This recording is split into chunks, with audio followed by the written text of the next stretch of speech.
해브론교회 성도님들 안녕하세요. 또 한 주가 다 시작되었습니다. 벌써 8월의 중순이 넘어갔어요. 이 빠르게 흐르는 시간 속에서 더욱더 하나님과의 관계를 깊이 하고, 또 특별히 우리가 말씀 들은 대로 긍휼히 여기는 교회, 그래서 긍휼히 여김을 받는 그런 교회, 그런 성도님들로 살아가는 한 주 되시기를 소원합니다. 네, 헤브론 만나 재밌는 성경, 오늘은 로마서입니다. 이제 로마서를 시작으로 바울 사도의 서신들을 읽어나가기 시작합니다. 자, 이 시간에는 로마서의 여러 내용들 중에서 하늘의 복에서도 말씀드렸던 유대인과 이방인과의 그 관계를 좀 더 집중해서 살펴보려고 합니다. 자, 우선 그러면 로마 교회의 출발, 시작부터 한번 살펴보도록 하겠습니다. 하늘의 복에서 잠깐 살펴보았지만 이 로마 교회는 바울 사도가 개척한 교회가 아니었어요. 예수님 승천하신 후 오순절날 성령님께서 이제 강림하시게 되는데, 그때 제자들과 특별히 베드로 사도의 복음 선포를 듣고 수많은 사람이 회심하게 됩니다. 그때 이 명절을 맞아서 예루살렘에 모인 사람들의 명단을 사도행전 2장 9절과 10절에서 이렇게 기록하고 있어요. 이 마지막 부분에 로마로부터 온 나그네 곧 유대인과 유대교에 들어온 사람들, 이렇게 기록이 되고 있습니다. 이때 복음을 듣고 그리고 돌아가서 로마 교회를 세웠을 것이라고 보는 견해가 가장 일반적인 견해입니다. 자, 그런데 이렇게 유대인이 중심이 되어서 세웠던 로마 교회에 문제가 발생하게 됩니다. 사도행전 18장의 기록에 보면 바울 사도가 고린도에 갔을 때 그곳에서 아굴라와 브리스길라를 만나게 돼요. 이제 다른 곳에서는 아내 이름이 먼저 등장하면서 우리가 브리스길라와 아굴라라고 익숙하게 알고 있죠. 이 사람들이 로마에서 온 사람들이에요. 그래서 바울 사도가 이들과 함께 고린도에서 같이 이제 천막을 치는 일을 하면서 생업을 유지하며 함께 복음도 전합니다. 그런데 이 아골라와 브리스길라가 왜 지금 이 고린도에 왔는가? 성경이 어떻게 설명하냐면 글라우디오가 모든 유대인을 명하여 로마에서 떠나라! 라고 했다라고 합니다.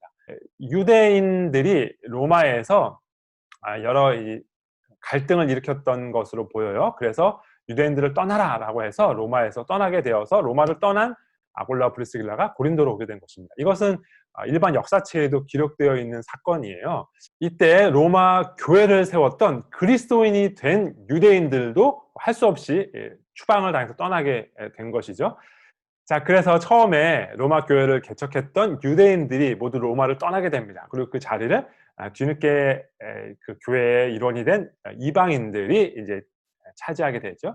그리고 시간이 흘러서 이제 추방령이 해제된 다음에 다시 유대인들이 로마로 돌아옵니다. 자, 그렇게 로마 교회에 돌아온 유대인들이 돌아와서 보니까 자기들의 개척 멤버로서의 인정, 자리, 위상이 다 사라져버린 거죠. 유대인 출신인 그리스도인들과 이방인 출신인 그리스도인들 사이에 갈등이 있었다는 것입니다. 갈등이 있었다라는 사실을 염두에 두고 로마서를 읽어야 로마서의 내용이 더 잘 이해가 됩니다. 자, 먼저 모든 사람이 죄인이다라는 것을 말할 때 이 두 부류의 사람들을 계속해서 같이 언급하면서 우리는 죄인이다라고 말하고 있어요. 무릇 율법 없이 범죄한 자는 또한 율법 없이 망하고, 무릇 율법이 있고 범죄한 자는 율법으로 말미암아 심판을 받으리라. 여기 율법 없이 범죄한 자는 이방인들이죠. 그리고 율법이 있고 범죄한 자는 유대인들이죠. 그러면 어떠하냐? 우리는 나으냐? 결코 아니라. 유대인이나 헬라인이나 다 죄 아래 있다고 우리가 이미 선언하였느니라. 네, 유대인이나 헬라인이나 상관없이 모두 다 죄인이다라고 반복해서 설명하는 것을 우리가 볼 수 있습니다. 그리고 또한 이 죄인인 사람들이 어떻게 구원을 받을 수 있는가? 역시 믿음으로만 구원받을 수 있다라고 이 신칭의의 원리를 강하게 선포하는 이유도 유대인이건 헬라인이건 상관없이 다른 구원의 길이 있는 것이 아니라 오직 믿음의 길밖에 없다라는 것을 알려주기 위해서입니다. 하나님은 다만 유대인의 하나님이시냐, 또한 이방인의 하나님은 아니시냐, 진실로 이방인의 하나님도 되시느니라. 할례자도 믿음으로 말미암아, 또한 무할례자도 믿음으로 말미암아 의롭다 하실 하나님은 한 분이시니라.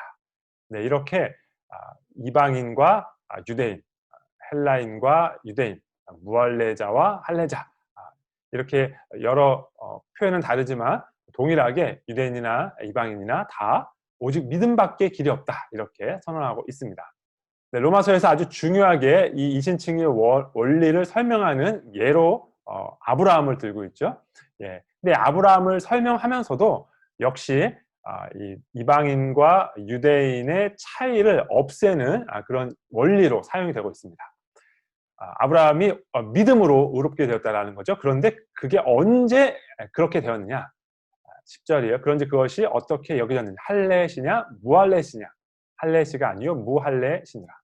네, 이렇게 아브라함의 그 믿음으로 의롭게 되는 사건이 할례를 받기 전에 있었다라는 것을 강조하는 이유도 할례자나 무할례자나 유대인이나 이방인이나 이 구원의 원리가 똑같다라는 것을 설명하기 위해서죠. 이 아브라함의 원리가 후손들에게 똑같이 적용된다라는 걸 설명하면서 이렇게 설명하고 있습니다. 율법에 속한 자에게뿐만 아니라 아브라함의 믿음에 속한 자에게도 그러하니 아브라함은 우리 모든 사람의 조상이다. 이 배경을 우리가 이해하면 우리에게 유익이 되는 것은 로마서에서 우리가 이 문맥상 잘 안 맞는다고 생각하기 쉬운 9장부터 11장까지의 내용을 우리가 잘 이해할 수 있다는 것입니다. 우리가 얼핏 이제 로마서를 읽으면 8장까지는 문맥이 잘 이어지다가 9장에서 딴 얘기가 들어가고 8장 끝은 12장 1절로 이어져야 맞는 것처럼 우리가 이해할 때가 많이 있어요. 그런데 이 이방인과 유대인의 갈등을 염두에 두면 이 9장부터 11장까지가 바울 사도가 편지를 쓰다가 잠깐 딴 얘기를 한 것이 아니고 정말 중요한 얘기, 정말 필요했던 얘기가 거기 들어가 있다라는 것을 알 수 있습니다. 자, 이 사이에 있는 내용들을 우리가 이해하려면 바울 사도의 이 논지를 따라오던 사람들이 했을 법한 질문을 생각해 보아야 합니다. 바울 사도의 이야기를 들었던 사람들 중에 특별히 유대인들은 아마 이런 생각을 했을 거예요.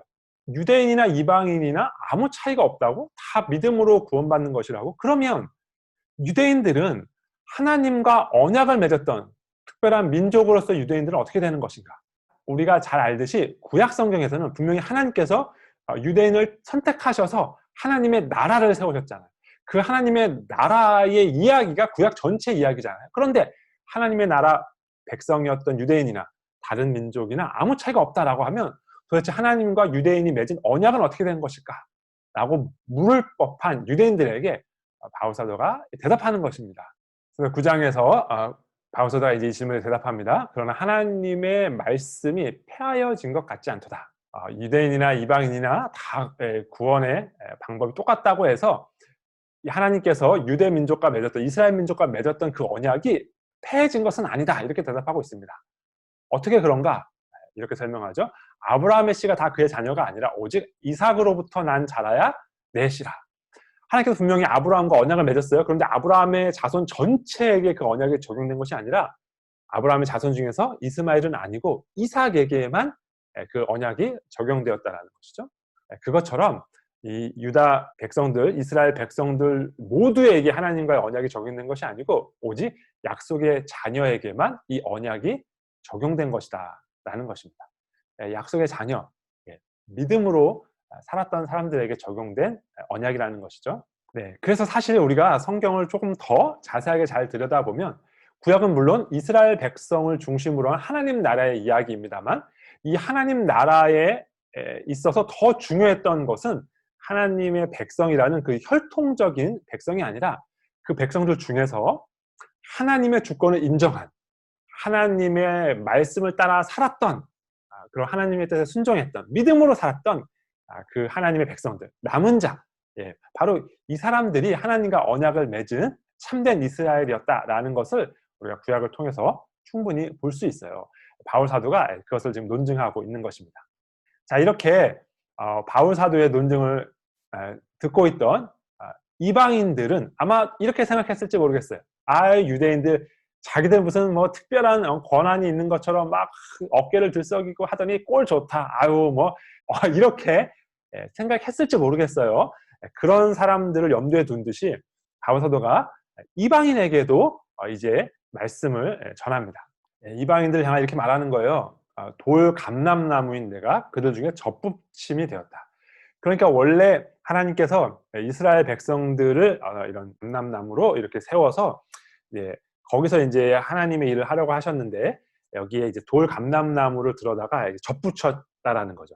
그리고 접붙임을 받아도 이 같은 뿌리에서 얼마든지 영양을 공급받아서 열매를 피울 수 있습니다. 그러나 접붙임을 받은 이방인 출신의 그리스도인들은 꼭 이것을 명심해야 된다는 것입니다. 그 가지들을 향하여 자랑할 것이 없다라는 것입니다. 자기들은 접붙임을 받았기 때문에 접붙임을 받은 것에 감사해야지 그것을 자랑할 일은 아니다라는 것이죠. 그리고 이런 경고를 덧붙입니다. 하나님이 원 가지들도 아끼지 아니하셨은즉 너도 아끼지 아니하리라. 네, 그래서 로마서 1장부터 11장까지 복음의 진수가 설명이 되어 있는데, 이 복음의 진수는 특별히 우리가 유대인 출신이든 이방인 출신이든 상관없이 모두에게 적용되는 그런 공통의 진리다라는 것을 선포하고 있습니다. 그래서 이제 12장부터 이렇게 믿음으로 구원받은 사람의 삶은 어때야 되는가를 설명하는데, 얼마든지 모든 사람에게 적용되는 그런 삶의 원리들을 설명하고 있죠. 그런데 이제 바울 사도가 처음부터 이방인과 유대인의 갈등을 염두에 두고 있었기 때문에 이제 삶의 원리를 설명하면서도 이 갈등에 대한 이야기를 또 이어나갑니다. 네, 특별히 이제 14장에 들어서면 바울 사도가 이 음식을 먹는 문제에 대해서 이야기를 하는데요. 여기서 이야기하는 음식은 시장에서 팔고 있던 고기였어요. 당시에 이방의 신들에게 제사를 지내고 난 고기가 이제 시장에 나와서 팔리게 됐는데, 그것을 먹느냐 먹지 않느냐에 관해서 이 교회 안에 다툼이 있었던 것 같습니다. 여기 이제 14장 14절에 보니까 다만 속되게 여기는 그 사람에게는 속되니라 라고 해서 우상에게 제사 지냈던 그 고기를 속되다 라고 생각했던 사람들이 있었던 것 같아요. 14장 20절에도 마찬가지입니다. 거리낌으로 먹는 사람에게는 악한 것이라. 그러니까 이 사람들은 그 고기는 속되다, 그래서 거리낌으로 먹지 못하고 있었던 것 같습니다. 이 사람들은 많은 성경학자들이 아마도 유대인 출신의 그리스도인이었을 것이다 이렇게 생각을 합니다. 왜냐하면 평생 동안을 이 고기에 대해서 매우 민감하게 먹어도 되는 고기, 먹으면 안 되는 고기 이렇게 구분하면서 지냈던 사람들이잖아요. 그런데 그 사람들한테 갑자기 음식은 아무것도 아니다 라고 이제 말을 하게 되면 그것을 받아들이기가 쉽지 않았을 것이라는 거죠. 그래서 그 사람들이 이제 그런 음식을 먹으면 안 된다 이렇게 주장을 한 것 같아요.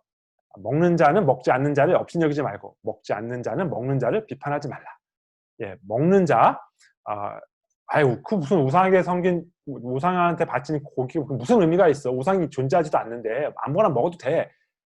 예수님께서 제자들에게 먹는 것은 상관하지 말라고 하셨어라고 먹는 사람은 먹지 않는 사람을 업신여겼다라는 거죠. 저렇게 믿음이 약해서 저런 것도 먹지도 못하고 찌찌찌.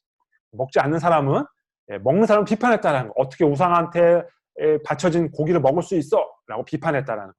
바울 사도는 둘 다 너희가 그렇게 하면 안 된다라고 말하고 있습니다. 10절이죠. 내가 어찌하여 내 형제를 비판하느냐? 어찌하여 내 형제를 업신여기느냐? 이 두 사람의 태도가 모두 다 잘못됐다라는 것입니다.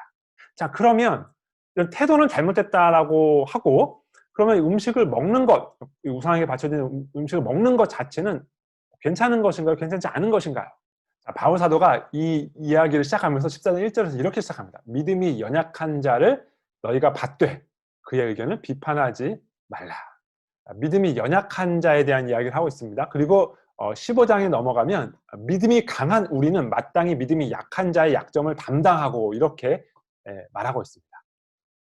여기 믿음이 강한 우리는 이렇게 했으니까 바울 사도와 같은 견해를 가지고 있는 사람들이 믿음이 강한 사람이겠죠. 그리고 그렇지 않은 사람이 믿음이 약한 사람입니다. 그런데 바울 사도는 여기서 어떤 견해를 가지고 있냐면 우상에게 바쳐진 고기는 아무것도 아니다. 얼마든지 먹어도 된다. 이렇게 말하고 있습니다. 그러니까 정리하자면 바울 사도 그리고 이방인 출신 그리스도인들이 믿음이 강한 사람이에요. 음식은 아무것도 아니다 라고 생각하는 사람이 믿음이 강한 사람입니다. 믿음이 약한 사람은 유대인 출신 그리스도인이에요. 우상에게 바쳐준 고기는 먹으면 안 돼. 그거는 속된 것 같아 라고 생각하는 사람입니다. 그러니까 바울 사도는 고기는 아무것도 아니다. 얼마든지 먹어도 된다 라고 말하고 있는 거예요. 그리고 그런 사람이 믿음이 강한 사람이다 라고 말하고 있는 거예요. 그런데 바울의 해결책은 정반대입니다. 바울의 해결책은 14장 21절에 이렇게 기록합니다. 고기도 먹지 아니하고 포도주도 마시지 아니하고 무엇이든지 내 형제로 거리끼게 하는 일을 아니함이 아름다우니라. 네, 이것이 로마서의 백미입니다. 그리고 우리 그리스도인의 삶의 자세의 백미입니다. 너무 멋지지 않습니까?